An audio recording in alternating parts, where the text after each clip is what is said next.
I would have been a dead man by now. My colleague in Kano was killed, the family wiped out, because we wanted to do the right thing for our country. But today, the value pyramid of Nigeria is upside down. If you are bad, you can do well in our country. The danger of what is going to happen in 2027 as follows. At the polling units, presiding officers' lives are going to be in danger. Because where Nigerians are gathered, results of polling have been announced. Everyone could look at his telephone and you could see network. But the presiding officer says that there's no network. You are going to put the life of that presiding officer in danger. Meanwhile, the children of all the political elite are not going to be at the polling unit. It's the youth corpus that they are going to be faced with. This is a clear danger. Okay, so joining us on the show to discuss the National Assembly choice to retain manual backup for result transmission and concerns over the timing of the 2027 general election is Mike Igini, former INEC Electoral Commissioner. Great to have you. Good morning. I would like to ask you, what transpired, and are you tired of Nigeria? Because you can't be tired. But I would like to come to Dr. Abati first, since he's in our studio, to ask the first question before I come back and ask you my question. Dr. Abati, over to you. Okay, Mike Igini, very good to see you again. You know, you've been off the scene, but, well, there is a national emergency, as it were, 2027 general election. So it's good to have you back, you know, in the limelight. But you had issued a statement in which you gave empirical evidence that, in fact, without electronic real-time transmission, most of the lawmakers in the National Assembly may not return. And you plotted the turnover rate that we have been having over the years. But do you think that with the decision that has now been taken by the National Assembly, do you think anybody has taken your advice? Do you think that they have, the lawmakers have learned any lessons from what you claim befell their predecessors in that National Assembly? Or are you disappointed in any way? Thank you, Dr. Abati, Rufai, and Ayo for having me. But I think that before I answer that question, I need to clear something here. And that is that Nigerians have been wondering that for the past 2 years, I have decided to switch off painfully with respect to anything to do with our country. And I put my television on Chinese station, not because I hear Chinese, because I have spent over 30 years of my life, 10 practical years in INEC, together with other Nigerians, on how to remove the history of our election from the poetry of frustration and pain, so that we can give meaning and purpose to the ballot as the best means of the expression of the will of the people in a democracy. If after a decade of effort in this direction, we are still back to where we are, and given the fact that when I left office in 2022, I was not part of the 2023 elections, but I was part of those who educated Nigerians. That is why people have been holding me accountable. That on this channel, Arise Television, when I left office, the Duke of Delta, Undoka Bagwena, I called him. I called John Momo, Raymond Dokwesi, the TVC, and I said, I have decided that all the requests for consultancy, I turned everything down. That it's unethical, that having worked in a commission, having been part of those who develop the processes, it will be wrong of me to take any appointment from anybody. On this Arise Television, for over 1 year, you never charged me a dime, nor was I paid by INEC or anybody, but for the service of the country. To now find that all that we did are now in vain, that's why I don't regret that I wasted my 10 years in the service of the fatherland, because I would have been a dead man by now. My colleague in Kano was killed, the family wiped out, because we wanted to do the right thing for our country. But today, the value pyramid of Nigeria is upside down. If you are bad, you can do well in our country. So that's the reason why I switched off. But as I noted somewhere, there comes a time, no matter what, we have no other country other than Nigeria. I would have left when I was in the university, but I stayed back because I wanted a country for us, despite being locked up by Abacha, kept everywhere, and all that. And so, having done all of that, to find out what we are going through is the reason why I switched off. Therefore, your question as to the statement I issued, history is a graveyard for contending opinions. What I put out there is an empirical evidence of how they have suffered. Because the resistance against a credible election in Nigeria has been long-standing. Dr. Gobadia was the first to set up the ICT unit in the INEC. It was a unit in his office and later a full department. At that time, they used the OMIR to try to sanitize the process. From there to Iwu's era, where you have to use DDC, machine capture machine. Iwu set up the VSAT across 774 local government for transmission of results for the 2007 election. It was sabotage. All the billions that were spent wasted. Jega era came in. We started and we identified all election rigging processes and that the EV system must be carried out. The EVs had 4 tracks: the biometric registration, biometric accreditation, e-voting, and e-transmission. But as we were doing that, the members of the National Assembly, under Section 52, they were scared and they prohibited the use of any electronic thing. In fact, they used the word no electronic voting machine. That was the language that was used. But we came in, we saw Section 49, Section 52, Section 68 are the clear election rigging provisions. And for 20 years, we fought to get those provisions removed. Now, having done that, by the time Jega came in, we started with what they call biometric registration, with the first time that was carried out. Then you remember that we call TVC, temporary voters card. From TVC, we moved to PVC. From PVC, we moved to smart card reader. To deal with Section 49, which is the election rigging provision in our laws. All right? We did to deal with that. But what happened? By 2015, of course, the sabotage from within and from out was a major problem. In 2015, by the time we brought the card reader was not a voting machine. Card reader was meant to deal with Section 49 that says that a presiding officer, once you are a voter who's registered in a polling unit, once you come, if he is satisfied, it should be given what he call a ballot to vote. That was where politicians started buying voters' cards, warehousing everything, rigging election. We needed to sanitize it. That was why we brought the idea of the smart card reader to identify, confirm, and authenticate a true voter at the polling unit. But what happened when the matter went to court?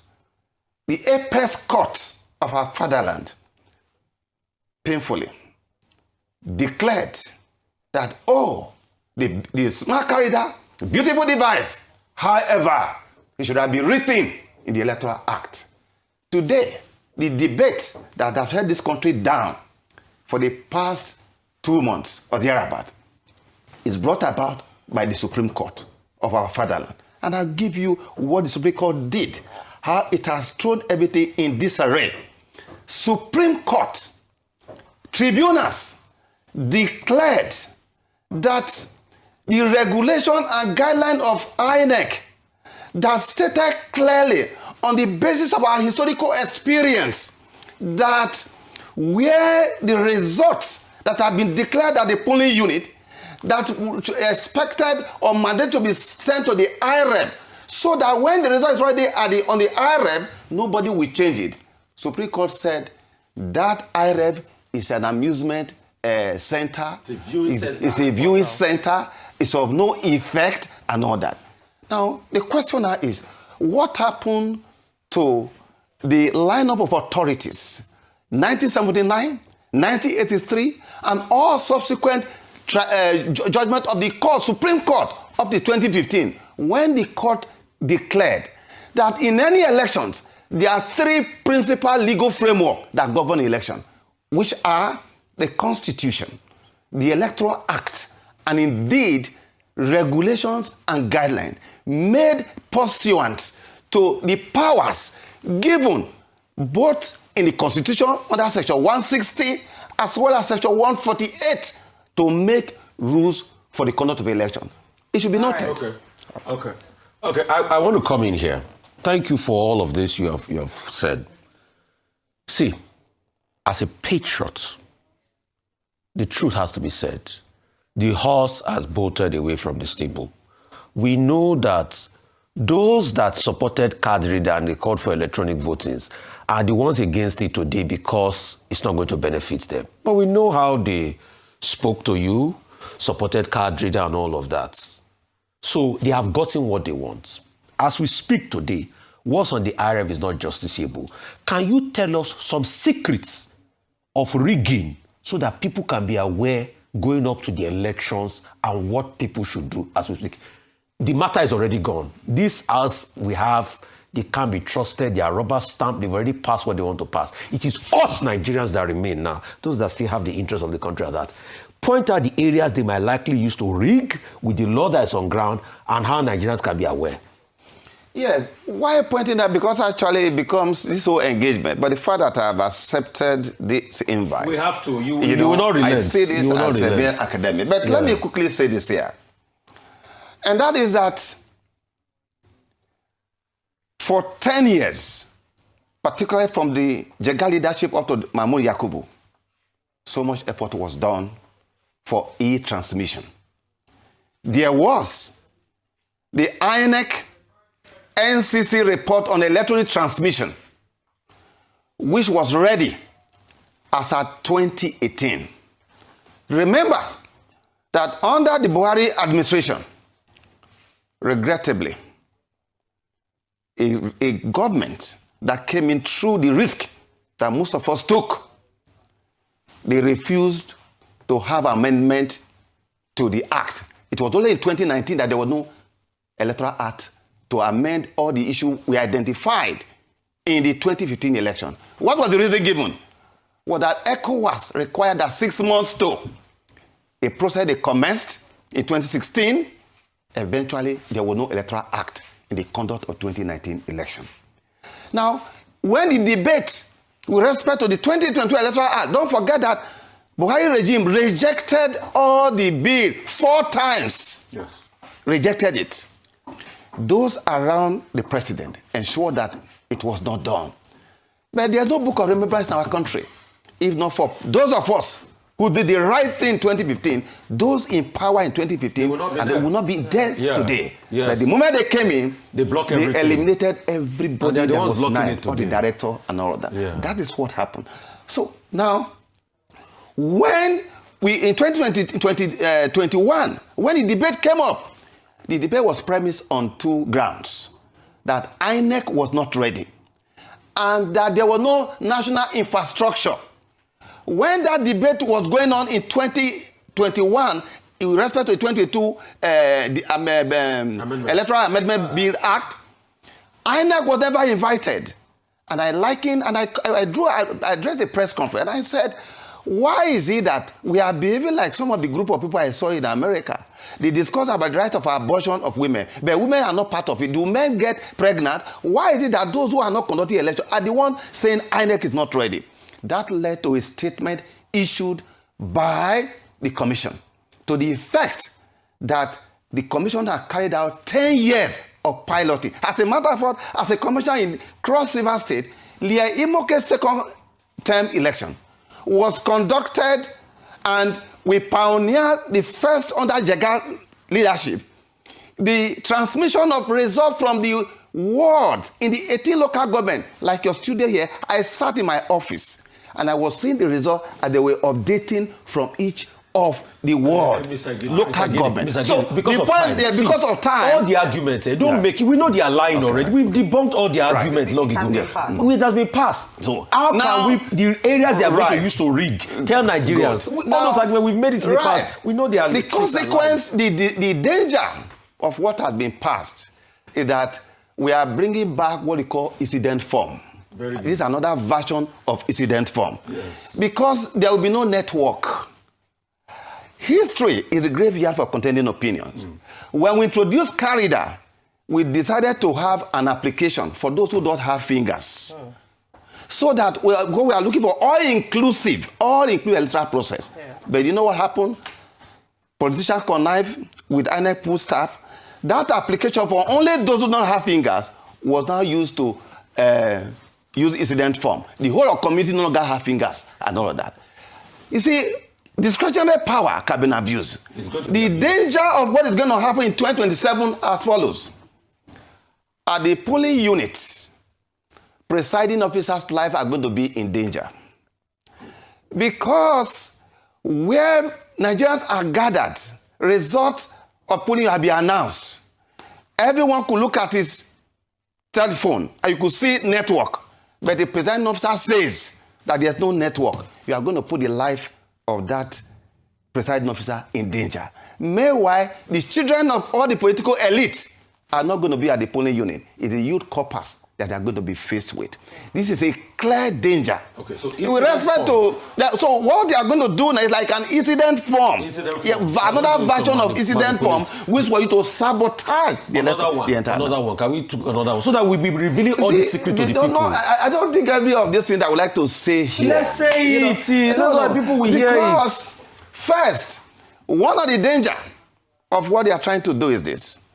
You know that in 2015, in 2019, there were evidence of collusion of some of our staff when they gave the serial number of EC8A in certain polling units for people to print. So when you now have what do you call it from EC8A that have the same serial number and the essential feature, and they are transmitted to the IRF, which one are you going to pick?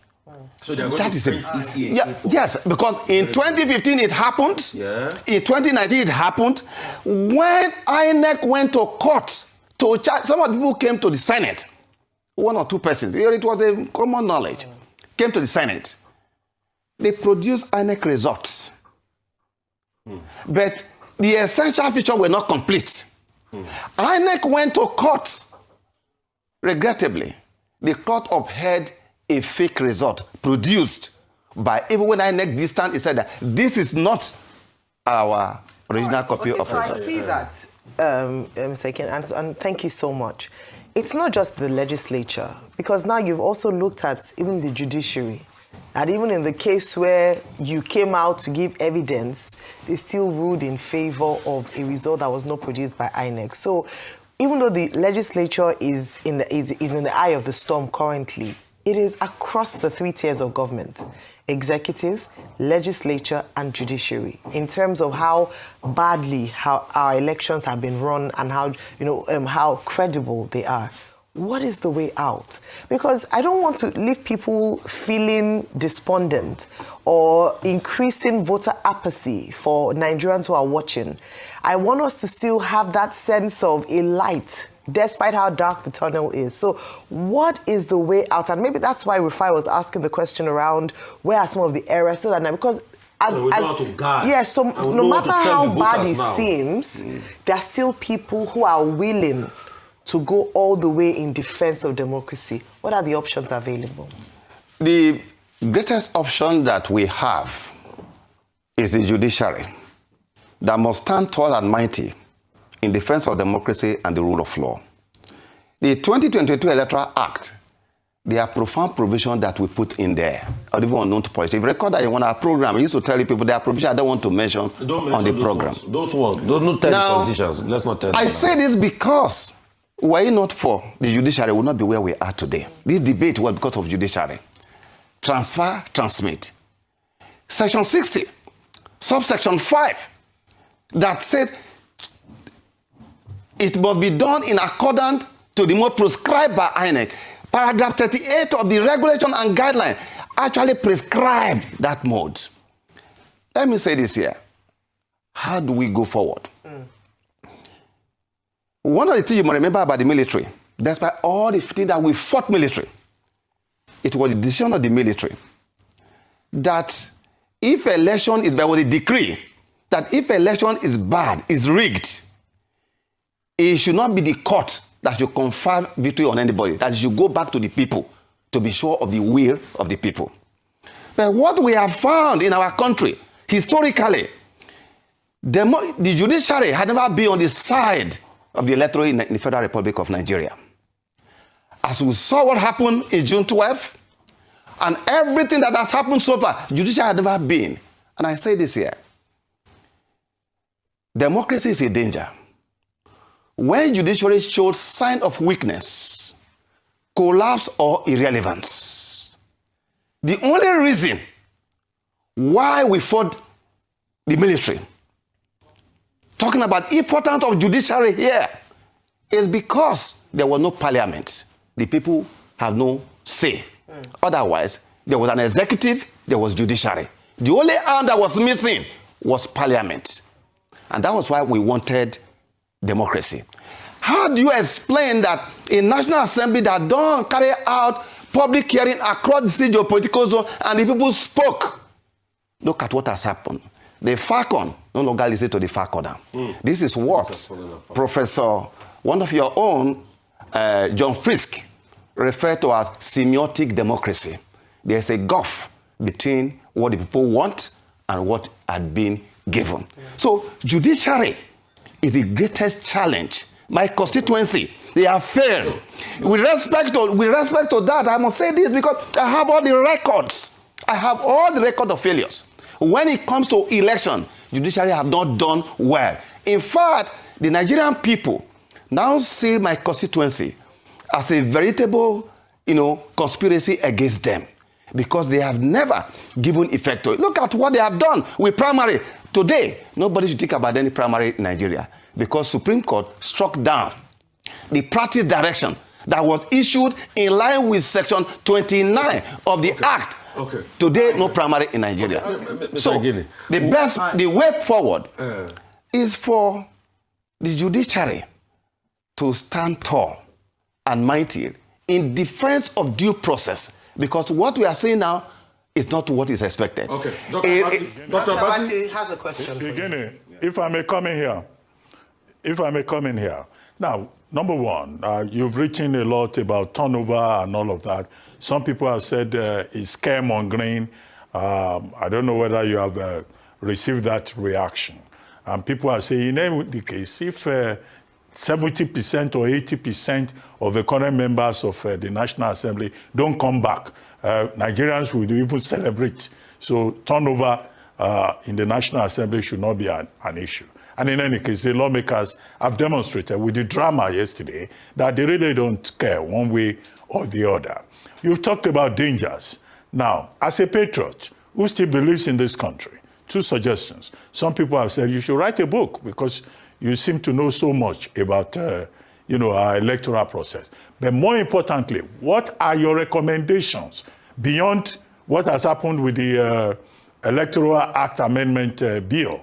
What are your recommendations? You've talked about the role of the judiciary. How about the security agencies? How about, the media? How about civil society generally?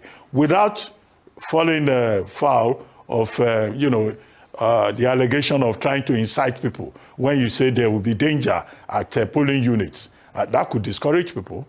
As a former chief electoral officer yourself, you should be encouraging people to come out. But what do you recommend? Dr. Abati, a stone seen coming should not blind the eye. And when I give my advice, the reason why I broke my silence before the decision taken was to offer the nation, particularly members of the National Assembly, the opportunity to know this.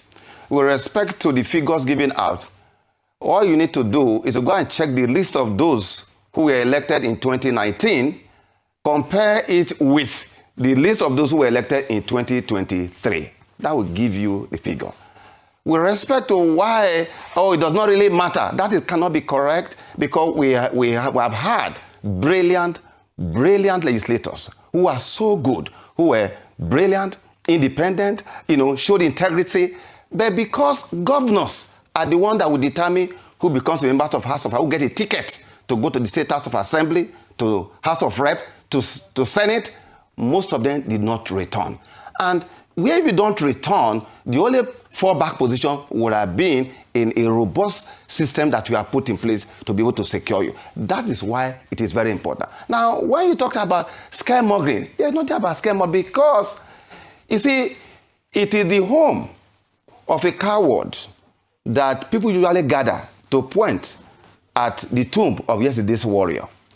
A young man that I recommended must be given a job from Osun State, who is now still working when I was the commission, demonstrated bravery when he was about to be killed. Certain safeguards were not there. When you say that, give an option to a presiding officer that if there is no network, there will be no network, because the capacity to connive the state, to connive with mobile network operators, not to allow network to go on, is there. I don't want to mention a state. In 2007 and 2023, that state ensured that on governorship election, they jammed the entire system so that nobody could get in touch with what they were doing.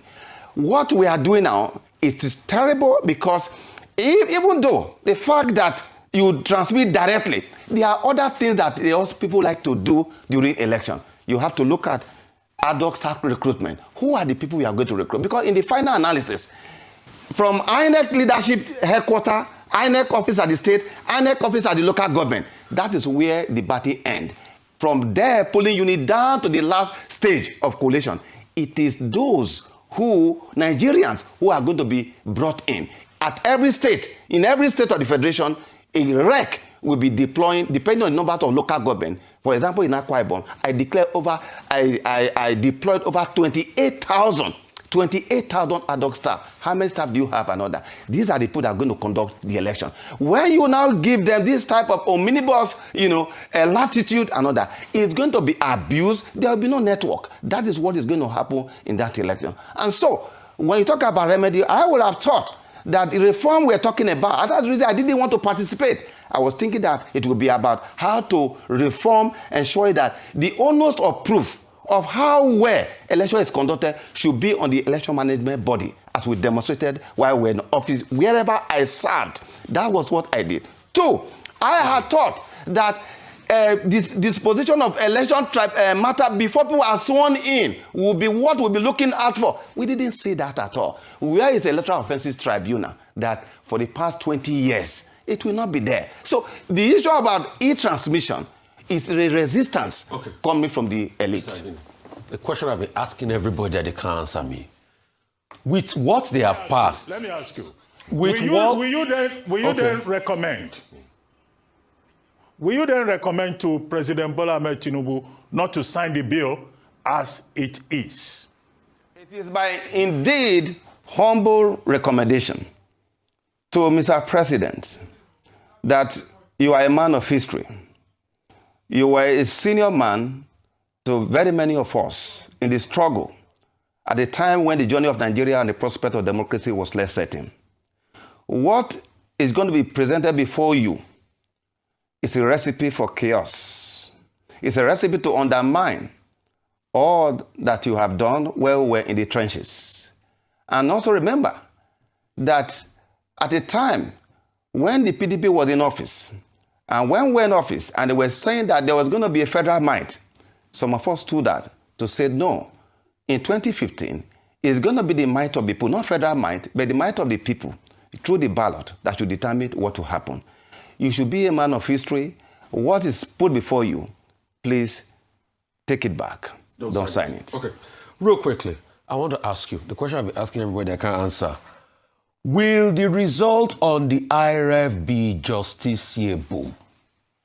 The Supreme Court by the decision of the last decision of the Supreme Court, it is very clear when the Supreme Court says that the IREP is just a viewing center and that it ought to have been in the Electoral Act. I disagree with that decision. It is contrary to the whole line of authorities, decision by the Supreme Court itself, because regulations and guidelines made by the Commission pursuant to Section 160, as well as Section 148 of the Act, they have the force of law. They are subsidiary legislation. As a matter of fact, INEC is the only regulator of election in the Federal Republic of Nigeria. And the first primary responsibility of every regulator, it is law-making, rule-making. And that is why the Central Bank of Nigeria don't go to the National Assembly every now and then in terms of what you need to do to regulate the banking sector. That is how it should be. That was why Jonathan, when he was in office and when we came on board, we looked at all the executive bodies set up under Section 153. And we pointed out to President Jonathan because the law as it was then was to the effect that all the bodies set up under Section 153 are subject to the direction and control of the president with respect to their powers to make regulations and procedure. It was Jonathan regime who now sent the first alteration in 2011 that ensured that with respect to the Independent National Electoral Commission, Nigeria should go and read it, these powers to make rules, otherwise regulating procedure shall not be subject to the direction of the President of the Federal Republic of Nigeria. It was President Jonathan who put that in. The decision of INEC that transmit the results from the polling unit to the IREF, it can be encapsulated in 3 words: trusts, safety, and efficiency of the decision of the people. Because everything that we have developed is to ensure that who becomes what must be determined at the polling unit, not in the court of law. The court should not be determined who becomes a governor, a member of the House of Assembly, a president of the Federal Republic of Nigeria. Let that be the decision of the people. That is the lesson. That is the lesson that we must take from United Kingdom. Britain that even introduced Nigeria into election rigging. For a period of almost 100 years, there was no post-election adjudication in United Kingdom. And that is what we should learn, because the court in England, politicians, they are scared of the court in England. Because in the absence of strict and purposive interpretation of the law, because every provision of Electoral Act, so sponsored by INEC, is to deal with a mischief, that it is now the duty of the court to advance the remedy that have been proffered to deal with that remedy, and not to do what they are doing right now, working with politicians, agreeing with them to do what is being done. That is the only way we can have a democracy that we are proud of. That's the only way we can build a society where there will be opportunity for all and responsibility from all. Indeed, very well said, very well summarized in terms of your points that you've been making today with us, Barrister Mike Igini. Great to have you on the show today, and thank you very much for breaking it down for us. Like we already said, it's already been done, well, until the assent by the president, and you have made the recommendations that he should not assent to